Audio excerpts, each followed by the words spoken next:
신춘년 새해가 시작한 지 엊그제 같은데 벌써 6개월이 지났습니다.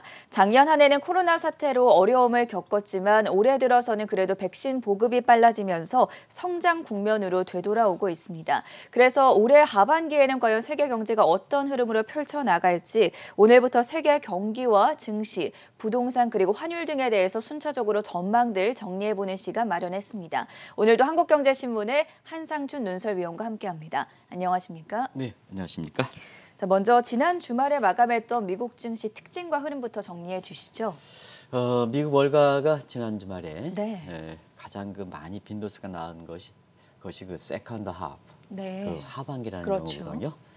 그런 측면에서는 하반기에 사실 세계 경기라든가 이런 것이 어떻게 될 것인가 하는 이 측면은 시청자분께서도 조막조막 소식들은 좀 많이 나오는데 종합적으로 그 사고할 것을 좀 필요하다 해서 한번 일주일 정도 기간을 정해서 그때그때 이슈 나온과 함께 좀 정리해 보도록 하겠습니다. 일단 지난 주말에 미국의 2월 고용 지표가 좀 상당히 어떤 의미를 갖고 있느냐 해석이 좀 엇갈리는 것 같습니다. 네. 왜냐하면 신규 고용 창출 건수는 예상치보다 웃돈 데에 비해서 그렇죠. 실업률은 거꾸로 좀 올랐거든요. 원래는 신규 고용 창출 건수가 늘었으면 실업률은 떨어져야 되지 않습니까? 근데 이게 실업률이 올라가다 보니까 그런 측면에서 어제 그 신문을 만들면서도 이 문제가 좀 논란이 됐었는데요. 일단은 신규 고용 창출 건수가 이렇게 높다는 것은 네. 그만큼 경기가 빨리 회복되고 있다는 것을 말하는 거죠. 그래서 우리 정 PD께서 보여주셨습니다는 경기 민감지인 다우존스 지수가 그동안 좋은 모습을 보였는데 계속해서 상승하는 모습이고요. 반면에 실업률이 거꾸로 5.8에서 5.9%로 늘었습니다. 그 시청자 여러분 어떻게 이해하셔야 되겠습니까? 우리가 보면 실업률이라는 것은 밑에 경제활동 인구분의 위에 실업자 수거든요. 여기 실업자 수는 사실 경제 노동시장에 참가할 의사가 높은데 사실 일자리가 주어지지 않았을 때 이걸 실업률 개념이라 합니다. 그러면 자 6월 달 들어서 신규 노동시장에 참여할 의사가 많은 사람이 많은데 신규 고용 창출 허튼 건수보다 더 많았다는 얘기입니다. 네. 그러다 보니까 신규 고용 건수도 늘어나긴 했습니다는 참여 의사자 수가 너무 많다 보니까 사실은 여기에 일자리가 주어지지 않은 상태에서 실업률이 거꾸로 5.8에서 5.9%로 올라갔다 이렇게 됐습니다. 그러다 보니까 자연스럽게 테이퍼링 이 부분에 대해서 빨리 가져가는 부분이 좀 지연되지 않겠느냐. 그래서 국채 금리가 이렇게 지난 주말에 비교적 큰 폭으로 떨어졌거든요. 이것이 미래에 대한 잠재 가치가 높이는 나스닥 지수를 끌어올렸다 이렇게 됐습니다. 그래서 3대 지수가 좋은 모습을 보이고 어찌됐든 신규 고용 창출 건수 늘어나고 그다음에 노동시장 참여자 수도 의사도 표명하는 것이 높으니까 바이든 대통령이 이례적으로 6월 고용 지표에 대해서 상당히 의미를 주는 100년 만에 닥친 팬데믹을 좀 극복하고 미국 경기가 빨리 회복됐다 하는 이런 측면에 취임 6개월 앞서서 7월 20일이 되겠죠. 앞서서 고용시장의 의미에 강한 의미를 부여했다. 이것이 월가의 투자 심리를 개선시키면서 3대 지수가 올렸다 이렇게 보여졌습니다. 아무래도 이제 세컨드 하프에 관련해서 글로벌 인베스트 뱅크들의 하반기의 세계 경기라든가 주식시장이라든가 모두가 이렇게 전망 또 투자 전략까지 발표되는 것이 속속 이어지고 있고 대부분 골드만삭스라든가 JP 모건 스탠리 같은 주요 이렇게 인베스트 뱅크들은 이제 마무리되고 있는데요. 그 정리 내용은 한국경제TV에서 정리한 내용과 비슷합니다. 그래서 제가 빼도록 하겠습니다. 특히 개별 종목 투자 시대에는 연말을 앞두고 고배당 종목을 일제히 거의 모든 글로벌 인베스트 뱅크들이 이 문제를 추천하는 것도 아마 하반기 종목 투자하시는 분은 주목하실 필요가 있다는 걸 말씀드리겠습니다. 네. 같은 각도에서 이번 주부터 본격적으로 미국과 한국 기업의 어닝 시즌이 발표되죠. 오늘은 미국 시간으로 독립기념일이라 미국 시장이 이렇게 휴장합니다는 이번 주에는 역시 가장 관심 있는 게 삼성전자 실적이 어떻게 될 것이냐 하는 측면이 우리 동학개미들이 삼성전자를 가장 많이 보유하고 있기 때문에 삼성전자 실적 발표가 주목되는 사항이다. 예상치는 주가를 크게 끌어올리기는 힘든 쪽으로 실적 결과가 나오지 않겠느냐 하는 것이 지금 시장의 지배치다 이렇게 보시면 되겠습니다. 여기에 지난 주말에 또 크게 보도된 사항이 한 가지가 있었는데요. 유엔 무역개발회의에서 우리나라의 지위를 이 개발도상국에서 선진국 그룹으로 변경을 했는데 어떤 상징성이 있다고 볼 수 있겠습니까? 이번에 그 선진국이다 그래서 지금 말씀하신 대로 58년 만인가요? 7년 57년 만? 만. 7년 네. 만이죠. 57년 만에 선진국을 했다 이렇게 해서 하는데요. 우리가 그 선진국이냐 신흥국이냐 이런 쪽에서 그 지위를 그 분류하는 방법을 한번 간단히 좀 말씀드리겠습니다. 이 IMF에서는 국제통화기금에서는 developing 구별을 1인당 GDP 가지고 한다 이렇게 보시면 되겠습니다. 그리고 이번에 그 57년 만에 선진국으로 분리되는 것은 분류 기준이 좀 다릅니다. 웅쿠타드는 사실은 대외 원조 금액이 얼마큼 많으냐, 이게 가장 중점적 사항입니다. 아시겠지만 우리는 1996년 OECD 가입 이후에 비교적 우리 경제 규모에 비해서 대외 원조 규모가 좀 늘어났습니다. 이전까지만 정부도 꾸준히 늘어나다가 현 정부 입장에서는 대원적 규모가 ODA라든가 EDCF 기금 같은 거, 이거 좀 잘 아실 겁니다. 이런 기금들이 좀 다소 지원되긴 했지만 다른 나라들이 더 상대적으로 좀 많이 줄었습니다. 그러다 보니까 사실 순위가 좀 올라가면서 이번에 우리가 선진국 지위로 이렇게 됐다 이렇게 됐습니다. 우리가 선진국이다 보니까 모든 면에서 하드웨어든 소프트웨어 측면에서 모두가 선진국 지위에 올라간 건 아니다. 네. 다 선진국이야 신흥국의 분류 기준이 다 다르다는 걸 말씀드리겠습니다. 그리고 시청자분이 눈에 익은 것이 사실 모건 스탠리의 선진국이냐 신흥국이냐, 그 다음에 파이낸셜 타임스 지수에 이렇게 선진국이냐 신흥국이냐, 이것은 투자 관점에서 포트폴리오 투자 관점에서 투자의 환경이 얼마큼 개선되어 있느냐, 하드웨어 측면, 소프트웨어 측면, 특히 소프트웨어 측면 우리가 요즘은 부정부패라든가 규제라든가 이런 측면에서 자금 흐름이 얼마큼 투명한가 이런 쪽을 본다 이렇게 볼 때 있습니다. 그래서 일부 언론에서 한국이 선진국지에 하다 보니까 명실공히 선진국이다 이렇게 하는데요. 사실상 이 분류 기준은 1996년에도 잘못된 문제를 인해서 국민들이 우리가 선진국에 됐다고 이렇게 하는데 선진국이 평가받지 못했던 것은 아마 1990년 12월 10일 날 OECD 가입한 거죠.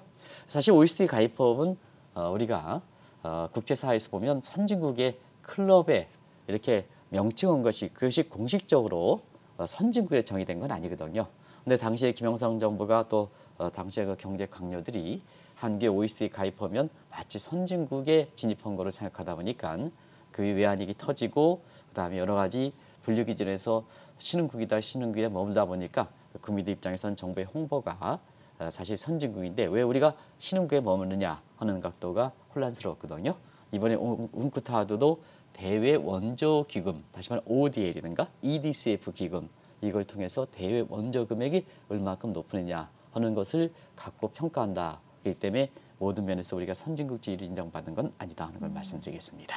네, 이번 상징성 그리고 한계에 대해서 자세하게 짚어봤고요. 본격적으로 하반기 전망 이야기 나눠보도록 하겠습니다. 벌써 7월이 됐습니다. 올해 하반기 글로벌 경제는 어떤 흐름 보일 거라고 예상하십니까? 일단 상반기에 많이 격번이 됐었죠. 네. 상반기에 많이 격번이 돼서 상반기 세계 경제의 모습에서 보면 작년에 코로나 장세가 코로나 국면이 지속됐던 때다 이렇게 보이됐습니다. 많이 변화됐죠. 정말로 많이 변화됐던 네. 것 같습니다. 이번에 그 코로나를 계기로 해서 사람이 얼만큼 무기력한지, 그다음에 기존에 우리가 이론이라든가 상식이라든가 관습이 얼마나 무기력한지 이것을 재점검하는 확인하는 때가 되지 않았느냐 이렇게 이제 보고 네. 있습니다. 대부분 그런 측면에서 우리가 굉장히 큰 변화죠. 짧은 순간이지만 우리가 100년에 걸친 변화가 됐다 하는 이런 쪽의 얘기를 많이 하는데요. 그거는 뭐 대체로 변화의 내용을 어떤 쪽으로 보느냐에 따라서 많은 기준이 있습니다는 사망자 수를 이렇게 보는 것 같습니다. 사망자가 많으면 그만큼 심각했다는 거고 그걸 극복하기 위해서 그만큼 변화를 많이 모색한다 이렇게 보이됐습니다. 이번에 그 사망자 수가 2차 세계대전보다 더 많다는 얘기죠. 그래서 우리가 보면 이 디스토피아 문제가 얼마큼 힘든 것인가 하는 것을 알 수 있는 작년과 올해 상반기 모습이지 않냐 생각합니다. 끝났습니까? 안 끝났죠? 그래서 디스토피아 문제는 코로나 변이와 함께 올해는 폭염 문제 그리고 가뭄 문제 그리고 지난 주말에 우리나라 같은 경우는 의외로 그 초반부터 강하게 오는 장마 이런 것으로 인해서 계속해서 이어지는 국면이다. 하반기에도 그런 국면으로 될 거로 이렇게 봅니다. 그래서 앞으로 세계 경제는 디스토피아 문제 이런 문제에서 지금까지는 정앵커 이렇게 보면 모든 경제학에 보면 개발 유토피아 이상형화인데 이걸 너무 개발 많이 하고 그다음에 유토피아를 지향하는 과정에서 너무 빨리 가다 보니까 거기에 생태계 파손하는 과정에서 디스토피아 문제가 나온다 이렇게 됐습니다. 이 디스토피아 문제를 어떻게 하는가 하는 측면이 향후의 세계 경제라든가 인류의 그 이렇게 문명이라든가 이런 측면에서 상당 부분 새로운 그 변화 국면을 된다 하는 시각이 1년 반 만에 많은 사람들이 이렇게 얘기됐던 이렇게 교훈이다 이렇게 보이됐습니다. 그리고 상반기에 그 굵직굵직한 코로나에서 덮어졌던 굵직굵직한 문제가 있었죠. 네. 아마 아시겠습니다는 유럽 통합이 통합 역사상 110년 이상의 역사를 갖고 있는 단일 경제로 최장의 역사인데 여기에 영국이 이탈됐거든요. 이것도 상반기의 세계 경제 질서 입장에서는 굉장히 큰 변화다 하는 걸 말씀드리고 코로나에서 덮쳐서 이것이 부각되지 않았을 뿐이지 그렇습니다. 그리고 영국이 지금 브렉시트 문제를 해서 영국의 국제금융시장이 빠르게 이렇게 좀 줄어들고 있습니다. 어떤 분 같은 경우는 여기 영국에 계속해서 과거에 생각해서 제2의 국제금융진시에서 거기에 방송국을 이렇게 얘기하겠다 하는데요. 지금 그러면 안 됩니다. 지금은 완전히 이렇게 빈 깡통이 되기 때문에 걷다 이렇게 과거에 생각해서 방송국을 이렇게 넣는다 이런 것은 이렇게 효용 가치가 높다 하는 것을 말씀드리고 그만큼 많이 변화가 있다 이렇게 보게 됐습니다. 그리고 또 한 가지는 1월 20일 날 바이든 정부가 출범한 거죠. 트럼프 정부와 너무나 대조가 되는 바이든 정부가 출범하고 그의 세계 경제를 주도한다는 입장에서는 아마 코로나 이상으로 굉장히 큰 이벤트였다 이렇게 보게 됐습니다. 그리고 변이가 많이 나타나긴 합니다. 알파, 베타, 감마, 델타, 델타 플러스 뭐 이렇게 해서 향후에 더 나타난다 그래요. 바이러스 관련된 이렇게 전문가들이 이렇게 얘기 들어보면 앞으로 변이는 더 된다 이렇게 되는데요. 어쨌든 백신 보급으로서 포스트 코로나에 대한 이런 것이 하반기에 이제 현실로 닥치지 않겠느냐. 지금까지는 긴가민가 상반기는 백신 보급과 함께 아마 백신 공급은 미국이 주도했죠. 그래서 4월부터 됐습니다는 기간도 짧고서 포스트 코로나 시대가 올 것이냐 하는 측면에서는 지난 그 2개월 동안 4월 이후에 2개월 동안 긴가민가 했는데요. 하반기에는 이것이 더 현실로 닥칠지 포스트가 닥칠지 아니면 또다시 제2의 그 코로나 시대로 다시 악화될지 이 여부가 올해 하반기에 결정되지 않겠나 이렇게 보고 있습니다. 방금 말씀해주신 3대 이벤트 중 하나였던 미국의 바이든 행정부 출범이 벌써 6개월 정도 이제 다가오고 있습니다. 시간이 진짜 빠른데 이 사안에 대해서도 살펴주시죠. 세계 경제 질서는 바이든 정부가 출범한 이후에 대외 경제 정책에 의해서 세계 경제의 모습이 많이 바뀌었죠. 네. 나중에 좀 말씀드리겠습니다. 어찌됐든 트럼프 정부가 너무 이렇게 그 상반된 해다 하면 트럼프 정부는 미국의 전통을 그만큼 무시했다는 얘기죠. 그렇죠. 그렇기 때문에 바이든 대통령이 들어오면서 민주당의 전통적 색채와 달리 사실은 아메리칸 이스 백이라는 해서 미국의 그 복지 플랜, 미국을 되찾자는 플랜이 됐습니다. 왜 그러냐면 시청자 여러분, 공화당은 원래 자유주의입니다. 자유주의입니다. 그리고 민주당은 보호주의입니다. 원래는 그렇거든요. 그런데 트럼프 정부 때 보호주의로 사실 공화당의 전통적인 이런 캐치프레이즈에 이탈되는 모습이기 때문에 이렇게 민주당 정부의 그 바이든 정부가 들어온데도 불구하고 미국을 되찾자, 기득권을 유지하는 측면에서 미국을 되찾자 하는 이런 쪽이 된 게 아닌가 생각합니다. 그래서 미 의회의 그 무너졌던 의회 그 점정사건 무너졌던 민주주의, 그다음에 시장경제 체제 복원을 하는 거죠. 이게 이제 민주주의라든가 그다음에 시장경제 체제는 한번 위협당하면 복구하기가 상당히 좀 어렵습니다. 이 체제라는 게 그렇거든요. 그런 측면에서 이것은 좀 향후에 지켜볼 문제다. 그 앞서서 그 체제를 담고 있는 사람을 통합하는 문제가 굉장히 중요하죠. 어차피 체제라는 것은 사람의 그 정신이라든가 이런 측면에서 이렇게 복원이 돼야 이 문제가 그 복원이 되거든요. 그런 측면에서는 공감대가 형성될 수 있었던 분야가 바이든과 트럼프의 이렇게 분리됐던 이 부분이 빠르게 바이든의 그 지지세를 올렸던 부분이 백신 접종이다 이렇게 됐습니다. 이게 공통 분모가 필요했다 이렇게 됐습니다.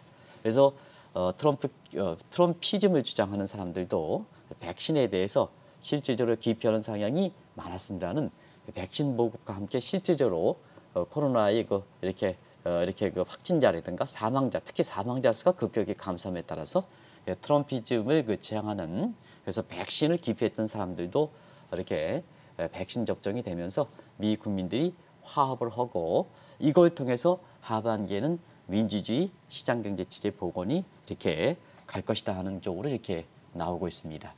그리고 역시 상반기에 가장 큰 성과를 하면 네. 역시 미국 입장에서 바이든 정부 입장에서는 역시 제닛 옐런 재무장관을 임명시킨 것이 가장 큰 게 아닌가 이렇게 보고 있습니다. 그런 과정에서 우리가 말씀드렸습니다는 성장을 지향하는 빅 액트 전략. 그래서 고압, 하이 프레셔 경제라 그러죠. 3월 달에는 경기 부양책 1조 9천억, 그다음에 인프라 확장 계획이 다소 좀 둔화되긴 했습니다는 1조 2천억 정도 하반기에 이게 본격적으로 집행이 되겠죠. 그래서 이게 이제 경기 모습을 잘 거 이렇게 보이는데요.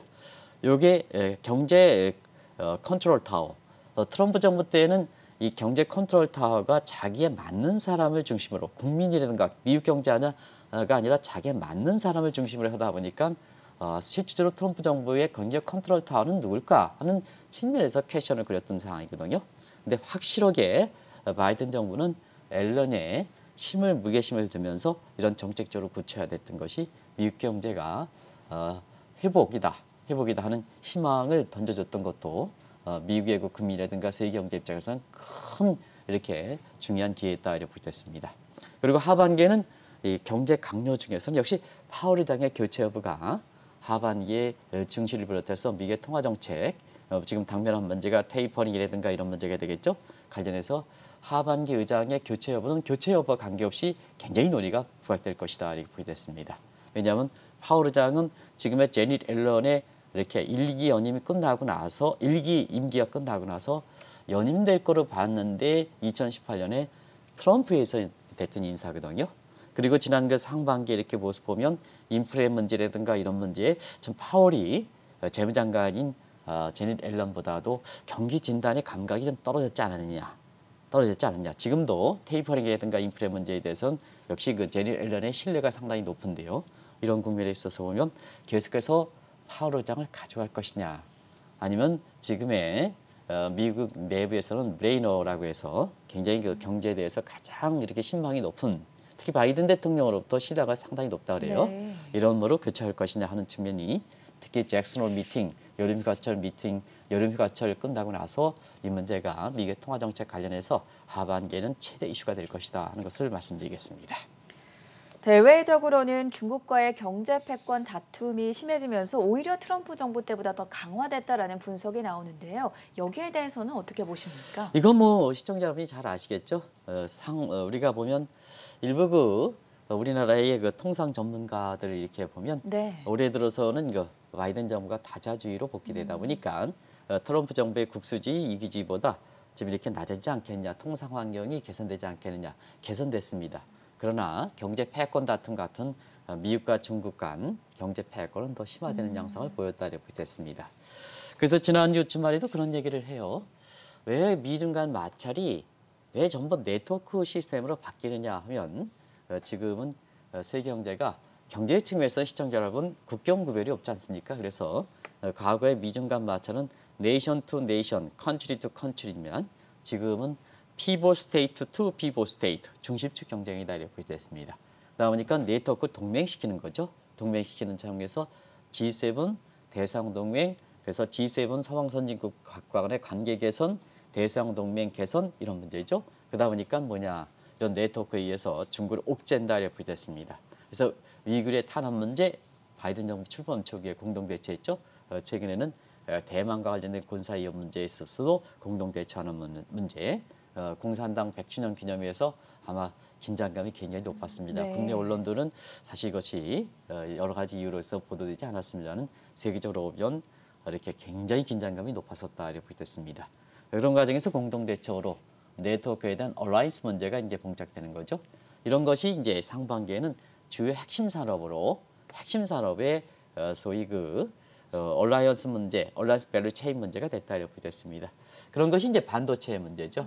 다들 아시겠습니다. 경제 측면에서 미국 같은 경우에는 설계 이렇게 능력 이런 고부가 같지만 그러고 제기리치식으로 아웃소싱 방식으로 해서 글로벌이란 명목하에 반도체 그 제조라든가 이런 측면 한국과 대만이나 중국에 맡기는 이런 체제가 이번에 코로나에 의해서 절연 체제가 되다 보니까 현대자동차도 반도체 칩 하나에 의해서 전체를 못 만드는 환경이 되다 보니까 결과적으로 미국 기업 들어와라 리쇼링, 들어오지 못한 니어쇼링 가고 그다음에 미국에 들어오는 기업에 대해서는 사실 완스톱 체제로 가는 거죠. 그래서 제조 능력 사업도 그다음에 미국이 강점을 갖고 있는 성계 능력 이것을 자 중국이 아니라 미국 내에 가는 소위 얼라이언스 밸류 체인이 되는 문제죠. 이런 것이 상반기에 반도체를 중심으로 구축했던 것이 아마 세계 산업이라든가 또 국내의 반도체 경기 관련해서 반도체 업종이 주력 산업인 우리 입장에서도 상당히 영향을 많이 미쳤다 이렇게 보게 됐습니다. 그럼 이제 하반기는 어떻게 될까 하는 측면에서는 배터리, 여기가 뭐 2차 전지가 되겠죠. 히토리오, 그다음에 제약과 같은 바이오 이런 쪽에 얼라이언스 밸류 체인 같은 것을 구체화하는 이런 작업들이 하반기에 본격화되지 않겠냐 생각합니다. 그래서 반도체를 선두격으로 해서 반도체, 배터리, 히토리오, 바이오 소위 얼라이언스 밸류 체인 문제가 하반기에 미국에 되고 이것이 미국의 문제뿐만 아니라 다른 국가들도 대항 내지는 보안책을 강구한다는 측면에서 세계 경제 질서, 산업적인 측면에서 질서가 될 것이다 이렇게 보겠습니다. 다만 한 가지 이런 과정에서 미중 간의 이렇게 동맹 관계 그다음에 얼라이언스 밸류 체인 문제에서 문재인 정부가 애매모호한 태도 보였던 것은 우리나라의 그 권력 교체기에 맞춰서 하반기 한국 경제라든가 이런 측면에 어떤 영향을 미칠까 하는 측면이 굉장히 우리 경제라든가 증시 입장에서는 굉장히 관심 변수가 많을 것이다 이렇게 보게 됐습니다. 이거는 현 정부의 정치 체제가 관계는 없습니다. 근데 상반기에 문 정부의 아주 애매모호한 태도가 보였던 것이 이러한 그 네트워크 동맹 체제 밸류 체인의 얼라이언스 문제 관련해서 보다 명확한 입장이 나오지 않을 경우에는 또 지금의 그 한국 기업과 한국 정부 간에 한국 정부는 여전히 안미 경쟁인데 반해서 한국의 기업들은 친미 원중 체제로 가는 미스매치 체제가 교환되지 이것이 이렇게 접합이 되지 않을 때에는 사실 한국의 그 경제라든가 증시 입장에서는 경우에 따라서는 외딴섬에 처할 수 있는 이런 쪽의 분위기로 지금 몰아가는 것이 국제 정세다 이렇게 보겠습니다. 중국의 대응도 만만치만은 않습니다. 먼저 지난 3월에 열렸던 양회에서는 미국을 겨냥해서 중국의 성장 전략을 43년 만에 바꾸지 않았습니까? 네, 미국의 얼라이언스 내수 관계 네. 관련되죠. 그래서 얼라이언스 문제든 아니면 미국의 그 뭐든지 리쇼링하는 정책은 미국의 내수를 제어하는 정책이죠. 그렇죠. 그런 과정에서 중국도 미국의 전략에 이렇게 돼서 중국의 성장 전략도 1978년 덩스야오핑이 개방과 교육을 주도해서 수출 지향적 전략을 취했던 상태에서 네. 미국의 이렇게 내수 지역, 그다음에 산업적인 측면에서는 가치 사슬을 중심에 두는 이러한 그 아우타크적, 자급자적 성격에 맞춰서 중국도 전략을 바뀌었다. 또 한국은 어떻게 바뀌었을까? 문재인 정부가 이런 흐름에 이렇게 바뀌었을까 하는 예. 측면은 그냥 방치하는 상태다 이렇게 보게 됐습니다. 그런 과정에서 중국 한번 보면 올해 그 양회대 사실 정상적으로 끝났죠. 작년에 그 코로나 문제 때문에 5월로 연기했습니다는 이번 정상적으로 가져가면서 1978년 이후에 추진했던 수출 지향적인 대외 개방 정책에서 수정해서 내수 위주로 바뀌었다. 시청자 여러분 잘 아시죠? 그것이 쌍수한 전략이다. 그리고 세계 가치 사슬을 중국을 더 공고하겠다 하는 측면에서 홍색 공급망 전략으로 갔다. 거의 미국과 대동소이하죠. 미국과 대동소이하죠. 그런 내용이다 이렇게 보겠습니다. 구체적으로 액션 플랜은 뭐 시청자 여러분 잘 아시겠지만 단기 계획, 장기 계획, 시진핑의 그 장기 집권 기간과 맞물려서 올해는 작년에 13차 5개년 계획을 마무리하고 이후에 계획이 없었습니다. 14차 5개년. 근데 14차 5개년 계획을 올해부터 시작하는 거죠. 그리고 2035년까지 장기 계획 이렇게 해서 덩샤오핑을 모택동과 덩샤오핑 시진핑을 모택동과 덩샤오핑 계율로 올려가서 임기는 필요 없다. 5년 임기 연임 필요 없다 하는 측면에서 이런 쪽의 모습이 지난 7월 1일 날 공산당 100주년 선언에서 이렇게 구체화됐죠. 네. 그런 모습들이 이제 올해 상반기에 중국의 이렇게 성장 전략 모색된 측면이 그렇습니다. 그런 측면에서는 이제 앞으로는 내비지율 되다 보니까 목표 성장률이 필요 없습니다. 우리가 목표 성장률이 중국이 6.5냐, 6%냐, 5.5에서 5%냐 뭐 이런 쪽의 얘기가 있습니다는 앞으로 질적 위주는 질적 위주의 성장을 하는 각도에서 보면 성장률 목표를 제시하면 시진핑 입장에서 부담이 됩니다. 부담이 됩니다. 그런 측면에서 목표 성장률 제시하지 않은 것도 이번에 성장 전략을 이렇게 바뀌는 과정에서 상반기에 세계 경제 입장에서는 하나의 큰 획이다 하는 걸 말씀드리겠습니다. 여기에 시진핑의 야망이 단적으로 드러났던 것이 바로 지난주에 있었던 공산당 창당 100주년이 아니었을까 싶은데요. 이 기념 행사 때 모습은 어땠습니까? 네, 하반기에는 이 대목이 가장 클 거로 봅니다. 네. 조금 부연해서 설명드릴게요. 7월 1일 날 설명드리긴 했지만 시간이 짧아서 그때 당시에는 좀 이렇게 말씀드리지 못했던 것 같습니다. 다 아시겠습니다. 중국이 그 1922년 일당 공산당 창립할 네. 당시에는 인민들이 모두 잘 살자 하는 샤오강사입니다. 이렇게 중간 수준으로 인민이 잘 살자 하는 측면에서 왕정 정치에 문제가 됐던 기득권 문제에 사실 모두가 공산당에 잘 살자 이렇게 했는데요. 지금까지 100년을 해서 원래는 공산당 선언 이렇게 100주년을 한 2021년에 사실 이것을 목표를 실현시키겠다 하는 측면이고 마지막 집권을 했던 시진핑 입장에서는 어쨌거나 공산당을 완성한다는 측면에서는 이 목표 실현에 책임을 가지고 있기 때문에 본인이 목표를 실현했으면 장기 집권이 보장했을 거고 목표를 실현하지 못했으면 본인의 기반이 굉장히 약화됐을 거로 이렇게 판단했었는데요. 사실 확 변해버렸죠. 아시겠습니다는 새로운 목표인 중국몽, 이게 중국몽, 소위 중국 중심의 파악스니까 체제죠. 이 내용을 좀 간단히 좀 말씀드리겠습니다. 네. 우리가 보면 사실 그 사우강이라는 것은 같이 세 가지 측면이거든요. 도시와 농촌. 그때 당시에 공산당에 이렇게 국민당이라든가 하는 측면에 전부 농민을 기반으로 했었거든요. 농민을 기반을 했었기 때문에 농민의 지위를 향상시켜서 도농 간의 이렇게 소득 불균형을 줄이는 거에 샤오강사의 첫 번째 목적이고요. 네. 그다음에 소득 계층 간 요거는 이제 실현되는 상황에서 산업화되면 나올 수 있는 문제이기 때문에 요건 미리 이거 평등한 사회를 구축하겠다는 문제고 가장 중요한 것이 역시 공산당원끼리 평등한 사회였습니다. 이게 이제 북한도 그렇습니다는 중국도 그렇습니다. 이게 사우강사의 가장 본질적 문제인데요. 도농 간 갈등 문제, 불균형 문제, 소득 계층 간 불균형 문제도 불균형 정도보다도 같은 공산당에서 시진핑 것처럼 권력을 갖고 있느냐 아니면 평당원이냐에 따라서 불평등이 더 심해졌습니다. 한국 내에서도 정치색과 관계없이 이 민주당이라든가 국민의힘과 관계없이 우리가 한번 점검해 보자는 얘기입니다. 네. 그런 각도에서 같은 공산당 안에서도 기득권을 갖고 있는 권력을 갖고 있는 사람과 평민당원 간의 불균형 문제는 오히려 도농 간 문제보다 그다음에 소득 계층보다 더 심화됐기 때문에 이게 시진핑 입장에서 결정적 약점이 됐던 거거든요.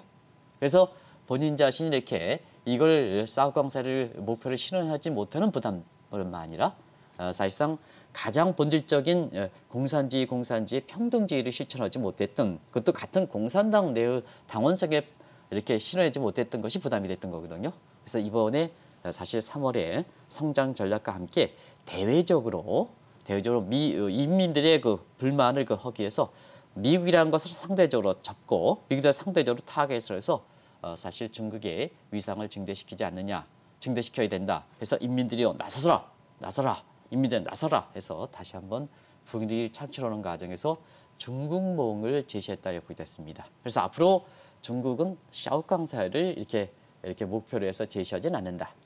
미국과 입장에서 중국의 위상을 증대시키는 쪽에 초점을 맞춰지기 때문에 사실 실질적으로 7월 1일 날 중국몽 제시한 이후에 실질적인 집행기간에 해당되는 올 하반기부터는 초기 과정에서 오히려 미중 간 마찰은 굉장히 세게 나오지 않겠느냐 이렇게 보고 있습니다.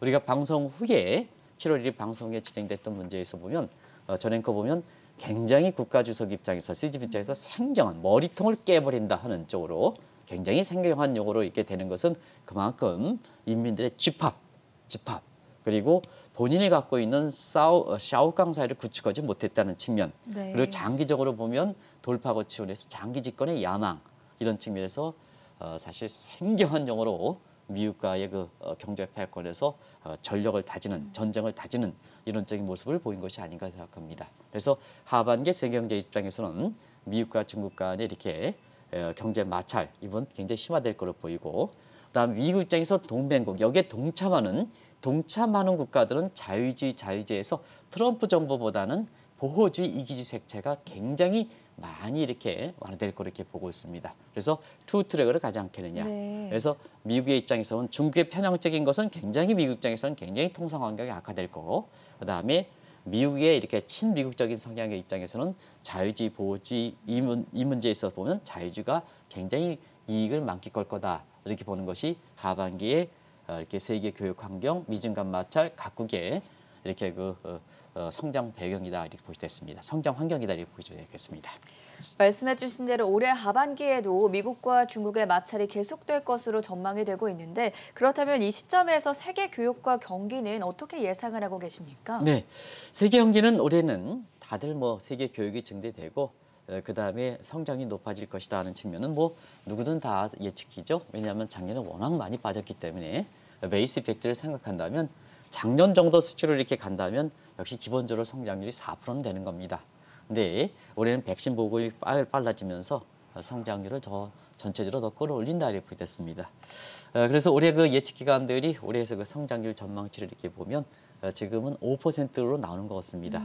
여기 이제 한번 볼게요. 트럼프 정부가 바이든 정부가 이렇게 트럼프 정의 보호주의를 지향하고 다자주의 채널로 복귀를 위해서 이게 예상보다는 좀 빨리 다자 채널이 복귀되지 않는 것 같습니다. 4월 달에 기후 정상회담 이렇게 관련해서 전 세계가 이렇게 디스토피아 문제를 이렇게 아주 심각한 상황에도 경제에도 불구하고 역시 이 선진국과 신흥국 간의 이 디스토피아 문제에 있어서는 격차가 좀 심한 것 같습니다. 그래서 다자주의 채널로 복귀하고 기후 정상 채널로 빨리 복귀한다 하더라도 세계 교육이 예상만큼은 그렇게 크게 이렇게 끌어올리지 못한다. 오히려 백신 상용화로 인해서 세계 경제 교육 성장 교육의 증가폭이 더 크게 나타나는 0.5%포인트에서 0.7%포인트 더 이렇게 높은 것이 그렇다 이렇게 됐습니다.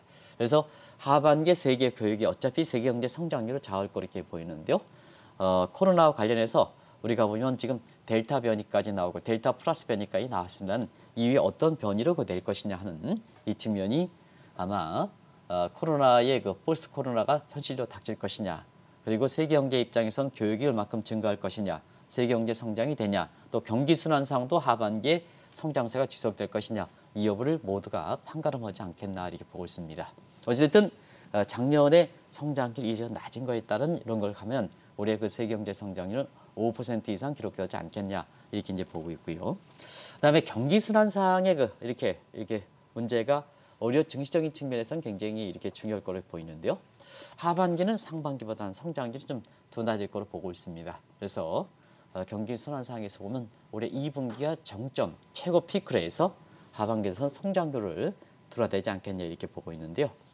대체로 둔화폭 여부에 따라서 성장률 둔화폭이 작으면 소프트 패치가 될 거고 그 다음에 성장률 둔화폭이 크면 그때에서는 라지 패치가 돼서 경기적인 측면에서는 라지 패치에 해당되는 것이 사실 시청자 여러분 아시겠지만 더블 딥이거든요. 더블 딥. 네. 이 더블 딥이 되지 않겠느냐 하는 측면이고 소프트 패치가 될 경우에는 우리가 얘기하는 골디락스 문제, 증시 입장에서는 골디락스 문제에서 너무 테이퍼링도 바짝 다 세계 경기 입장에서는 지금 빨리 가는 게 더 좋은 건 아닙니다.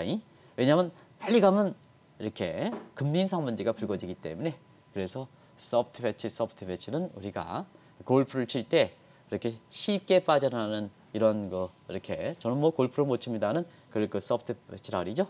그런 측면에서 소프트 패치와 라지 패치 성장률 둔화되니까 근데 성장률 둔화폭에 따라서 빠져나갈 수 있느냐 안 빠져나갈 수 있느냐. 근데 지금은 쉽게 빠져나오면 이렇게 금리 인상 문제 같은 금융 긴축 문제가 속도로 조절해 나갈 거라고 보기 때문에 증시 입장에서는 좋은 거고요. 그다음에 라지 패치가 될 경우에는 세계 경제 입장에서는 굉장히 어려운 국면이 될 것이다. 왜냐 코로나 이후에 이렇게 전부 쓸 것은 다 썼지 않습니까? 네. 그렇기 때문에 굉장히 어려운 환경이 될 것이다. 이렇게 보는 것이 하반기에 세계 경기의 순환 모습이다. 비즈니스 사이클적인 측면에서 모습이다 하는 것을 말씀드리겠습니다. 세계 교역 증가를 바탕으로 세계 경기가 회복될 경우에는 아무래도 수출 지향국일수록 유리할 것 같은데 마지막으로 이 부분도 정리해 주시죠. 우리가 보면 상반기에 이렇게 하면서 네. 세계가 한 20개국, 200개국 이상으로 돼 있는데요. 왜 미국과 중국이냐? 이렇게 보세요. 세계 경기 보면 미국과 중국이냐? 한국 증시적인 측면에서 미국과 한국 증시, 미국과 중국 증시에 영향을 많이 받는 것도 있습니다는 네. 상반기에는 또 중국 얘기도 별로 안 했던 것 같아요. 어. 전부 모조리 그냥 미국 이꼬로 한국 증시 이렇게 됐던 것 같아요. 네. 아는 한국경제 TV 방송을 통해서는 좀 한국 기업이 미국만 있습니까? 지금 중국도 나가 있고 베트남 나가 있고 인도도 나가 있고 모두가 나가 있는데요. 너무 미국 쪽으로 중심해서 모두가 전문가라는 사람이 미국 증시로 또 언론도 전부 미국 증시, 뭐 해외 증시 뭐 이렇게 해서 전부 해외 증시가 미국 쪽으로 했던 것도 사실 세계 경제라든가 그다음에 기업 입장에서 다변화에 대한 입장에서는 얼마큼 유용한 정보를 줬을까 하는 측면도 한번 우리가 반성해야 될 목이지 않냐 생각합니다. 그만큼 상반기에는 미국에서 이벤트가 많이 발생하고 그다음에 국내 증시 입장에서는 미국 증시 이꼬로 또 한국 증시 얘기하면서 한국 경제에서도 얘기하지 않았던 것도 상반기 모습인 것 같습니다.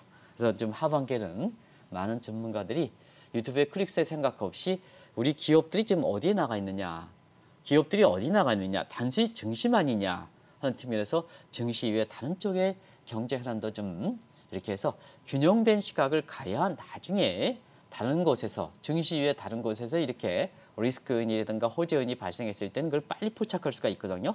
그런 측면에서는 상반기에 마치 이게 모든 게 증시 상황인 것처럼 해서 동학개미, 서학개미 초점을 맞추다 보니까 미국 증시에게 초점을 맞췄던 거고 모든 증권사라든가 모든 언론들이 미국 증시에, 미국 경제에 이렇게 편협돼 있던 것도 사실 우리가 반성할 대목이 아니냐 생각합니다.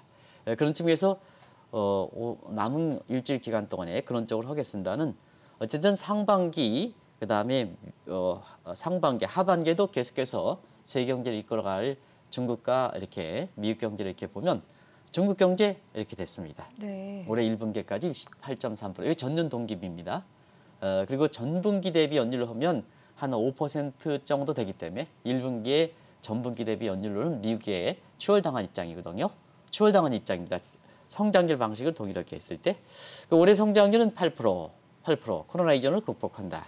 근데 미국도 하반기에 성장률이 굉장히 좋을 것이다. 이렇게 보면 올해 성장률이 2분기에는 한 10% 정도 나올 거로 이렇게 봅니다. 이걸 정점으로 해서 하반기에 성장률이 줄어들더라도 올해 성장률이 6에서 8% 정도 이렇게 보거든요.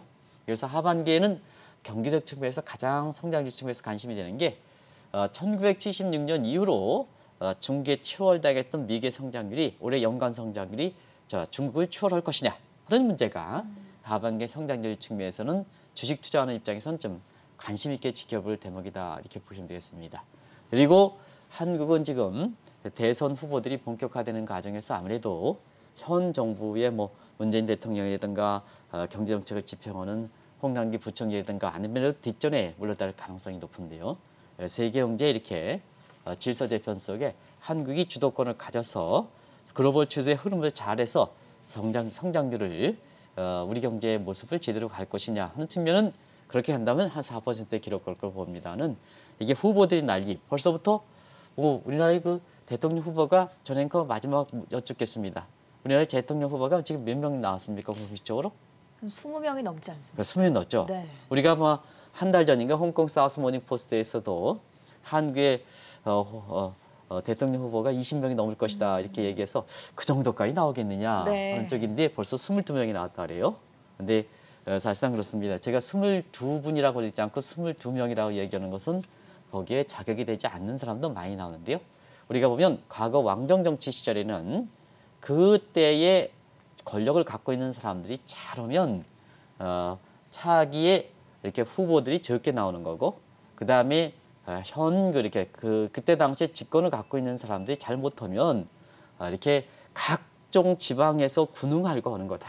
그래서 22명의 후보가 나온 우리나라의 대통령 보면 사실상 그렇습니다. 후보를 천명한 사람도 한 번 정도 반성할 기회가 되는 거고 그 다음에 사실 우리 국민들 입장에서도 이런 걸 어떻게 볼 것이냐 하는 측면이거든요. 해외에서는 대통령 후보가 우리가 세계에서 보면 OECD 웅크타드에서 선진국 진입했다 이렇게 해서 공치사를 이렇게 하고 있습니다는 사실 후보가 22명 난립하는 과정에서 한국의 민주주의가 선진국일까 하는 측면은 상당히 캐쳐를 그린다. 오늘 아침에 상반기의 모습을 이렇게 되고 하반기에 대통령 후보 선거가 본격화되는 국면에서 한 번 정도는 우리가 생각해볼 대목이지 않냐 생각합니다. 네, 본격적으로 하반기가 시작된 만큼 오늘은 세계 경기의 하반기 전망에 대해서 자세하게 들어봤고요. 지금까지 한국경제신문의 한상춘 논설위원과 함께했습니다. 고맙습니다. 네, 고맙습니다.